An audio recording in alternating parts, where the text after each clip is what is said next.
Hey, what's up guys? Jeremy here. Welcome back to my channel. Today's video is gonna be a very simple, basic video talking about 5 tips to help you if you're a new real estate agent. So I've been a real estate agent since I was 19 and I'm 26 now as a real estate broker. And I feel like the 5 tips we're gonna talk about today would be very great to hear if you're a real estate agent that just started their career. But before we do that, I'm gonna need you to press the like button and subscribe to my channel. And by doing so, I'll be showing my thanks to you by showing this picture of a cute fat dog.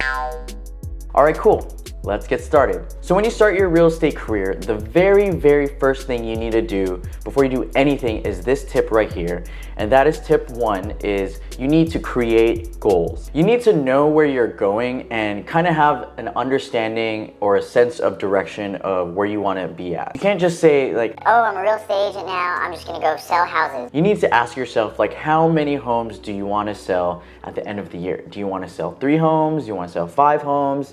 10 homes, or do you want to sell 3 million in volume or 5 million in volume? You have to set some type of number where there's an endpoint of where you're trying to achieve. If you don't have goals, then there's really no real way to trying to improve or push yourself, right? Because having goals is what pulls you along and it's what drives you forward. If this is you and this is your goals are going to be the thing that pulls you forward. You have a sense of direction to where you want to go. And if you didn't have goals, then you'd just be sitting there. It's like when you're driving a car, you're not going to just get in the car and just drive aimlessly listening to Drake with no destination, right? Well, I'll admit I kind of do that sometimes because I'm a big fan of Drake. I know you still think about the times we had. But anyway, when you set this goal, keep in mind that it needs to be clear in your head and you need to dedicate yourself to it. This number that you set as your goal needs to be ingrained in your head and you need to think about it every single day, every single moment, and every single second. Because if you're not focused and you're not thinking about your goal every single second of the day in your mind, then really you just don't want it bad enough. It's like in sports, with every team, what is that one goal that every team wants? It's to win the championship, right? All season long, they're working hard and that's the one goal that's in their mind. And they're, day in and day out, they're putting in the work all to get to that one goal. So when you decide on your goal, think of it in your mind every day, stick to it and attack that goal and dedicate yourself. And my advice when it comes to goal setting is that you want to pick a goal that focuses on the number of homes you sell. Don't worry about volume. Volume will come later. And besides, you can't really control the price of a home that your client is gonna buy or sell, but what you can control is the number of homes you sell. As a new agent, you just wanna get as much exposure and as much as experience as you can.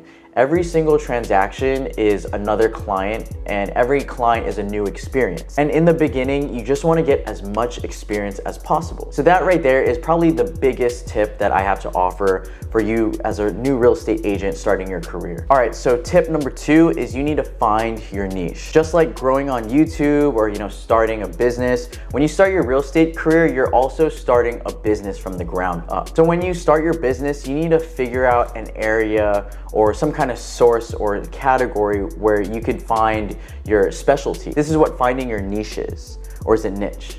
I don't know, someone told me it was niche and then I was like, no, it's niche, but I don't know, whatever it is. Put your, what you think the pronunciation is in the comments below, niche or niche. But yes, when you start your real estate career, you need to figure out what is your area of expertise or your bread and butter. Do you work well with connecting with millennials or first-time home buyers, or perhaps you're good with working with sellers, or maybe you want to work with investors. Now I know when you start your real estate career, it's kind of hard to figure out what your niche is when you've had 0 sales and basically no experience. This is where you need to look into your SOI or your sphere of influence. Your sphere of influence is basically your family, your close circle of friends, or perhaps your friends that you share common hobbies or common interests with. So like if you have common interests like in hiking or outdoor activities, or maybe you're in a car group, something like that. Your sphere of influence is almost always going to be your first set of clients. All right, so tip number 3 is try everything. Now I know what you're thinking, what kind of freaking advice is that, When I started real estate, I always asked, more experienced agents, what should I do? And they always told me try everything. Now, when they say try everything, they mean that you need to try every strategy or activity that there is into trying to get business. So this basically entails, hosting open houses, door knocking, cold calling, sending mailers through snail mail, everything like that. The reason why they tell you to try everything is because you're new. You don't know what works for you and you don't know what doesn't work for you. So, how are you gonna find out if you don't try everything? You basically wanna treat your first 2 years in the business kind of like an experiment. After a while, you get, a few sales under your belt, you need to take a step back and kind of analyze your sales and see where the source came from. So look at your sales and say, okay, where did I meet this person?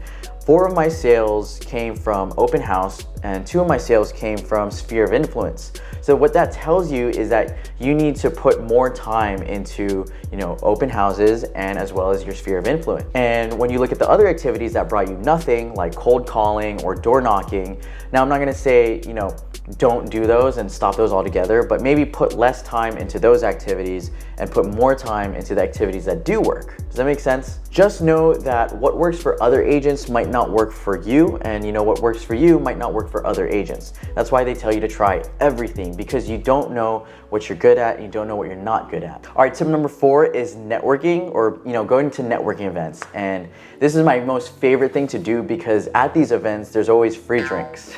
I'm just kidding. Well, not really. So basically, you want to go to these networking events in your area. This is where you get to meet other professionals in different types of careers. When you put yourself out there and you meet new people and you do that, time to time, eventually you're gonna get noticed and you're gonna get remembered. And you also go to these events and you always exchange your, business cards. And hopefully this usually turns out to be, places where you meet your next client. Not only that, but this could also lead to you meeting professionals that are crucial to your business as well. Examples are, loan officers, financial advisors, home inspectors, insurance agents, the list goes on. And what I mean by that is that as a real estate agent, your clients are gonna ask you for people and you wanna be that go-to guy or girl that, provides them a source. You're a source of sources. So they could be like, oh, Jeremy, do you know a loan officer? I wanna buy a home.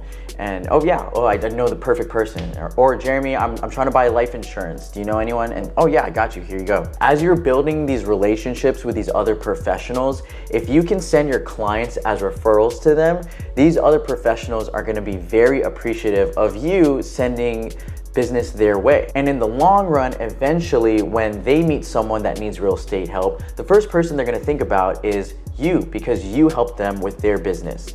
Making sense, right? And eventually you both build your businesses up together because you both are sending referrals back and forth. Doing this would create a strong relationship with this professional, and that's just one professional. Imagine if you did that with different professionals in different fields or careers. And by doing this, you're building a solid foundation for your real estate business. All right, now tip number 5, I saved the best for last, and that is social media. Well, I mean, it's fairly obvious that social media is pretty much taking over the whole entire world. Having an online presence is so key because it, gives you an exposure to a wide range of audience. It's a lot more efficient than, trying to meet people in person. But don't get me wrong, I think that face-to-face interaction with someone would be the best way to, creating that relationship. But what I'm saying is social media cast a bigger net out there in the world to, show yourself like, hey, I'm a real estate agent. So yeah, you wanna get an Instagram page, a Facebook page,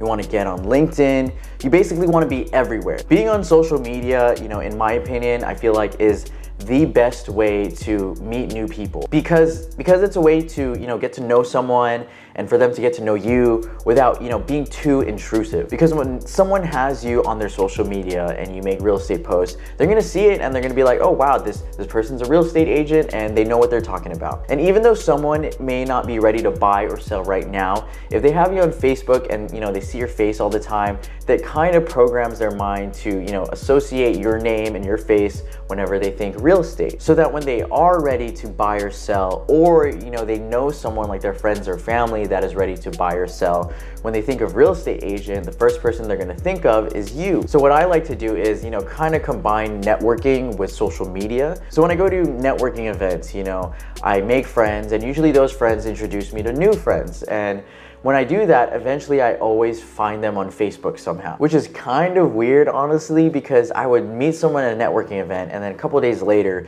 Facebook on the people you may know section, that person shows up, and I'm like, oh wow, I just met that person a couple days ago. So either Facebook or the FBI is watching me, but yeah, time to time that happens. But anyway, yeah, like you meet people at these events, and bring that into social media. And if they don't want to buy or sell right now, that's fine. At least you get to form that connection, that friendship with them, and that you get to know them, they get to know you, and they see that you're a real estate agent. And then eventually, when they do want to do something real estate related, they'll see you and you'll be the first person that they contact, hopefully. So there you have it, guys, 5 successful tips to help you as a new real estate agent. If you're watching this and you just started your career, I hope you found these very helpful, because I feel like these tips, if I heard them when I first started out, that would definitely, lessen the learning curve for me and, help me succeed way faster. But yep, for more videos like this, please subscribe, like the video, and I'll be posting more videos about Hawaii real estate, videos like this where, I help real estate agents as well, and also videos about how to grow your YouTube channel. All right, thanks for watching.